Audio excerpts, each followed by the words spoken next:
mentally tired. So just try and keep reminding myself that two things that can go on here: win or lose, either way, the world keeps turning and it'll be all right. The Jon Jones saga has pushed Tom Aspinall to the edge mentally, leaving him fearing for his career. Struggling with the uncertainty, Aspinall has turned to therapy and strict routines to keep himself from spiraling as he waits for his next move inside the octagon. Building on this, Tom Aspinall has emphasized the importance of prioritizing both physical rest and mental well-being as part of his preparation. Focused on maintaining a strong mental state, Aspinall is determined to ensure he operates at his highest level when training. He recognizes that any struggles mentally would directly impact his performance in the gym, potentially leading to subpar results.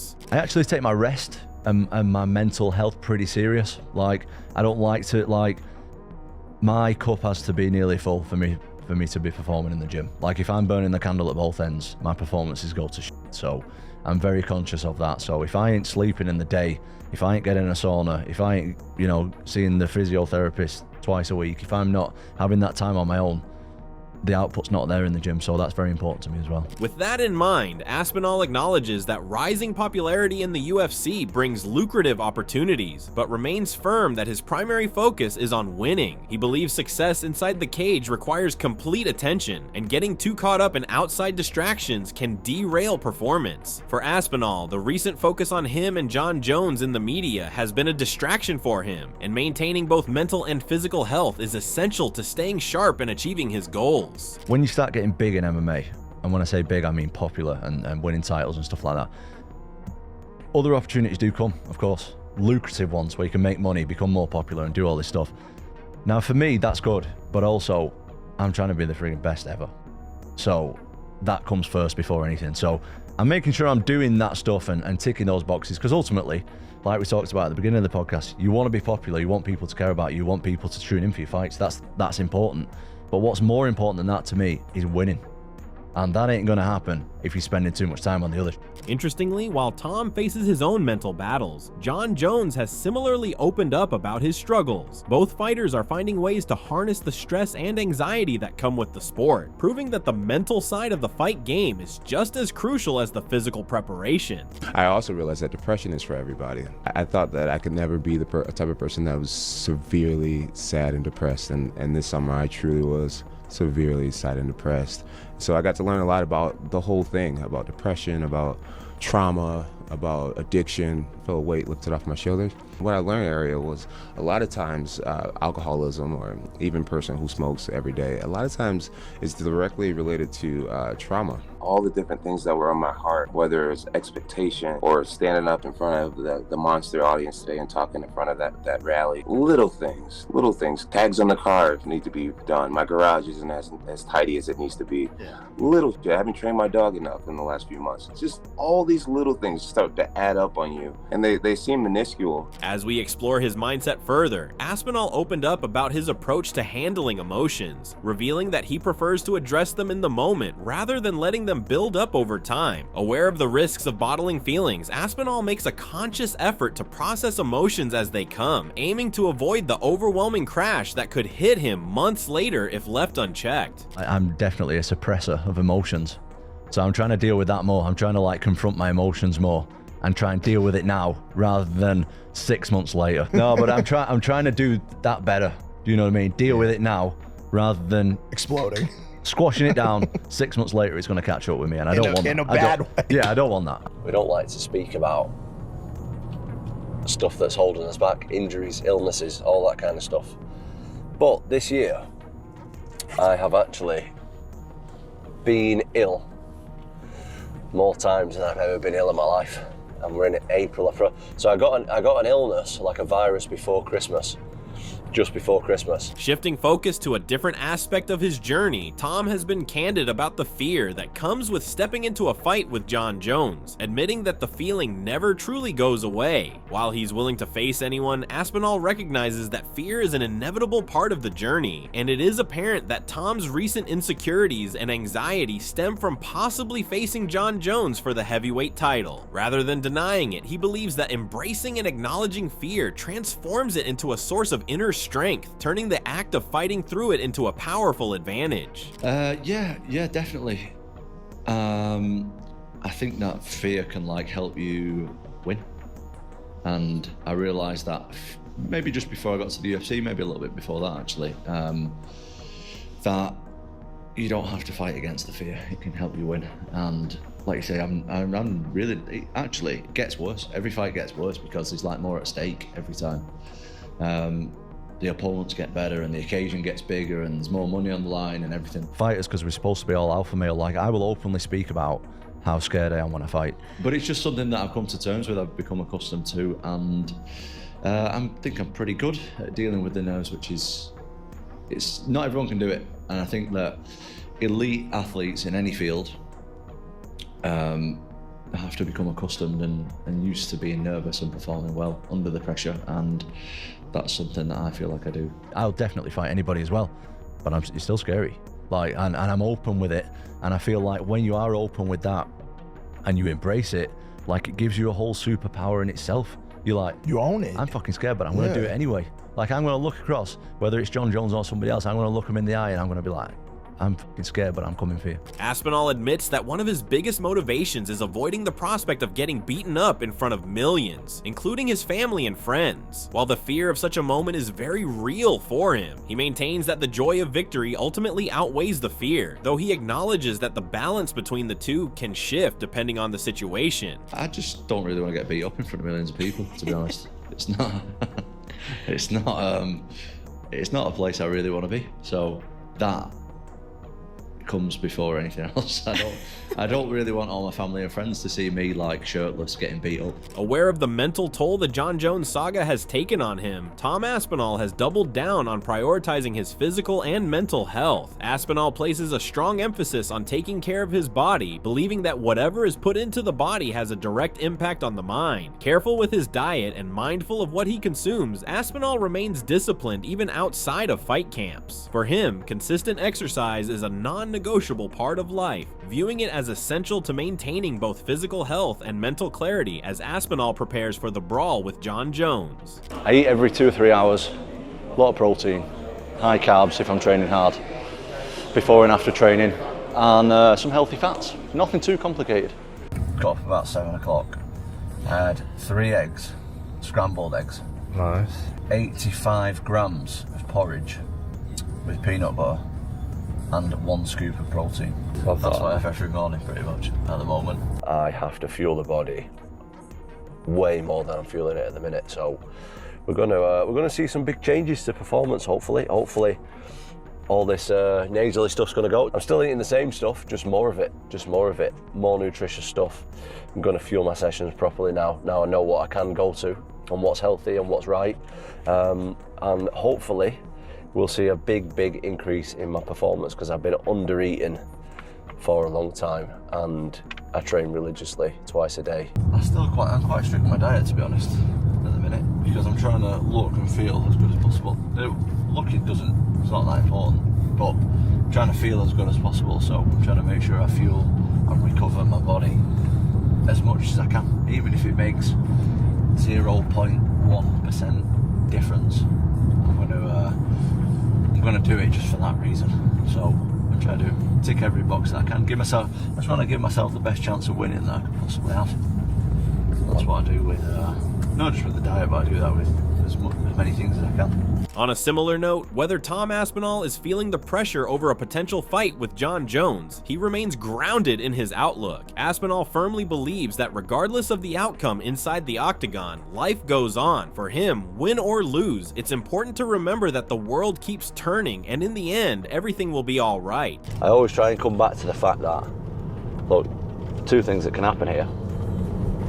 I can either beat him or he beats me, and I just constantly try and keep coming back to that, rather than, because your emotions can run wild with you under pressure. They can, especially when you start getting tired. Like this point at camp, just try and keep reminding myself that 2 things that can go on here: win or lose. Either way, the world keeps turning and it'll be all right.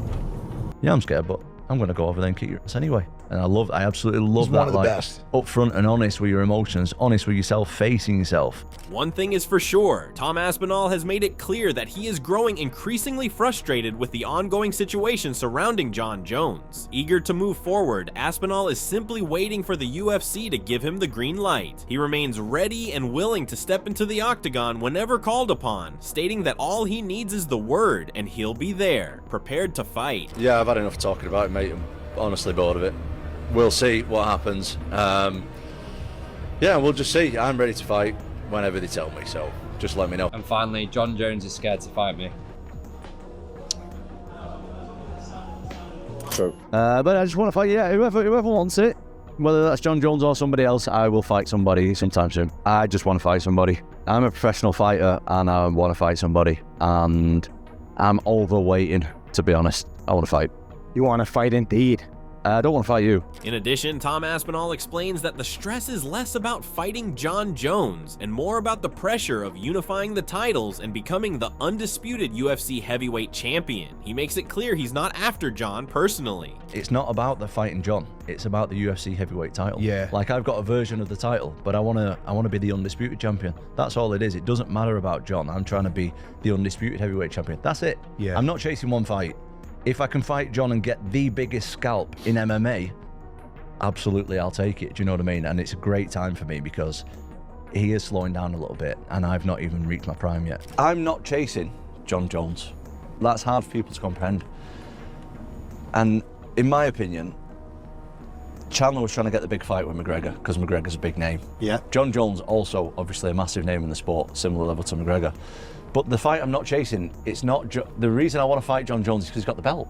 Nothing else. Like, if Jon Jones doesn't have the belt, I'm not bothered about You'd be fighting doing it. the same if it was Stipe. I'd be doing the same if it was anybody. What I'm after is being known as the #1 heavyweight walking around on planet Earth right now. And the belt solidifies that for me. However, complicating matters, Ariel Helwani revealed that the UFC has put a lot of effort into trying to make a fight between Jon Jones and Tom Aspinall happen, which might have been quite stressful for either team. He further emphasized that at the end of the day, it's Jon Jones who will ultimately decide whether the fight gets made or not. The UFC has, based on the conversations that I've had, not in my opinion, but what I'm reading and surmising and what's being told to me is they have made every effort in very good faith to make this fight happen. In a similar vein, Jones also shared that stress and anxiety are negative energies, but they can be converted into something powerful. He believes people can either let these feelings consume them or harness that energy to do something productive.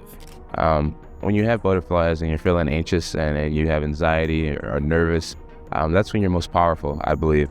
And a lot of people, instead of homing this power and using it, they allow it to just consume them. You know, there's another quote that says, a big challenge or big pressure is like a fire. It's like a raging fire. Either you can allow this fire to consume you and just take you over completely, or you can gain control of this fire and harness it and you blow it right at your opponent like Dragon Ball Z style. All right, so that's what I'm trying to do. I try to get my emotions under control and use this adrenaline to my advantage. In line with his focus on health, Aspinall places equal importance on his physical and mental well-being, making regular visits to his physiotherapist a key part of his routine. Understanding the frustration that comes with injuries and limited mobility, Aspinall is committed to staying in peak condition. By consistently working with his physiotherapist, he aims to prevent setbacks and ensure he's always ready to perform at his best. When I was getting up and I couldn't walk, and I had to like ask someone to get me a drink. That's just hard for an active person. I was going for rehab every day, near enough, to an amazing physio in Wilmslow, Andy Renshaw. Big shout out Andy Renshaw, he really helped me out a lot. And as soon as I could get on that, like I was back in training mode.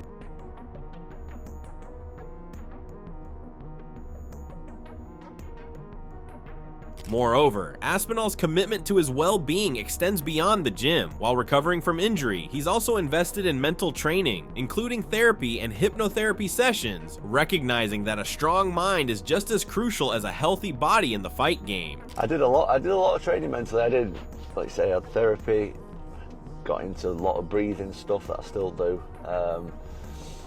hypnotherapy was big for me as well, did a lot of that. But yeah, I think for me, being injured, I was injured for like a year, inactive from fighting for like a year. It was just a good little reset for me to be able to focus on what I need, and what I needed to do at the time was really, really like put myself first in terms of everything, in terms of the way I train, in terms of the way I eat, the way I sleep, the way I rest, the people I spend my time with, and all that kind of stuff. It really like gave me a chance to put a focus on that. You got to get obsessed with something. You got to throw yourself in something to almost distract yourself from the depression, or at least that worked for me at least. This mental discipline, he believes, along with his physical training, provides clarity, especially during challenging times like injury and depression, and finding ways to distract oneself can be an effective strategy for managing those challenges. My life's just been in a lot better place, and obviously you can see that from my results with my career and where I am at the moment, so that was all good. But yeah, I think for me, being in a depressing time at the time,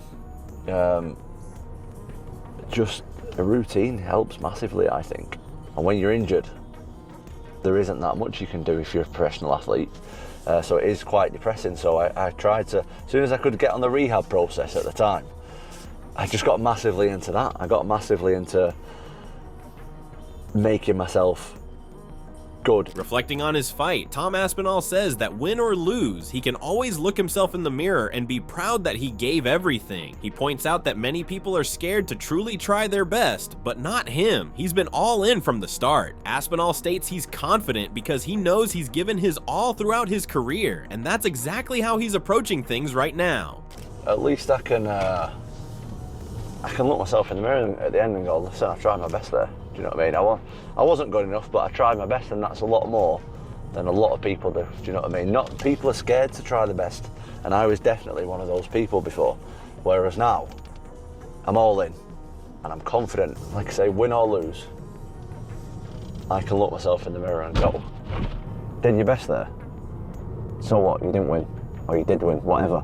But you've done your best, and yeah, that's how it's working at the moment. In conclusion, Tom and John's stories underscore that the mental aspect of fighting is just as crucial as the physical preparation, reminding us that success in the cage is shaped by both mind and body. As he waits for clarity on a potential showdown with Jon Jones, Aspinall continues to prioritize his well-being, sharpening both body and mind for whatever lies ahead. If you enjoyed this breakdown, make sure to leave a like, drop a comment with your thoughts on Tom versus Jon, subscribe for more fight news and updates, and share this video with your fellow fight fans. Stay tuned, cause we've got a lot more coming your way.